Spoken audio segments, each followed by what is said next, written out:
ব্যবসা পুরি ঝাড়। ব্যবসাটা কি জানো দা? বিনা পুঁজির ব্যবসা। কিছু বুঝতে পারলে আমি তো চুরি করে খাই। মানুষ এত চালাক হয়ে গেছে, ঠিক মতো চুরি করতে দিচ্ছে না। এই তো সেদিন একজনের বাড়ি চুরি করতে গেলাম, সবে দোরের মুখে পা রেখেছি, হঠাৎ দেখুন ঘেউ ঘেউ করে উঠলে কে কে কে কে কে। তারপর চারদিকে লাইট মেরে দেখলাম শালা কুকুর করতেও নি, ঘেউ ঘেউ আওয়াজটা কোথাতে আসে।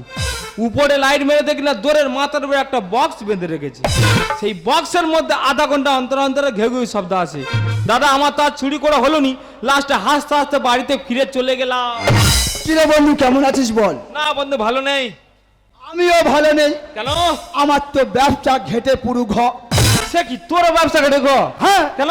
এই তো রোববার দিন 10:30টার সময় সবে একজনের বাড়ির দাবায় পা রেখেছি, তারপর হঠাৎ দেখে টাং টাং করে আওয়াজ হচ্ছে। সে কি?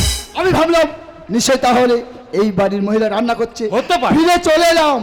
সোমবার দিন 12:30টার সময় ঢুকেছি। তারপর? সবে বাড়ির সদরটা খুলেছি, সেই আওয়াজ, সেই টান টান আওয়াজ। তারপর? আর তাকিয়ে দেখি 3তলা ছাদে সয়ে তেলে ডাম ঝুলিয়ে দিয়েছি, আর ডান সাইডে বিয়ারের বোতল, আর এই হা হচ্ছে ওই বিয়ারের বোতল গিয়ে মারতেছে টান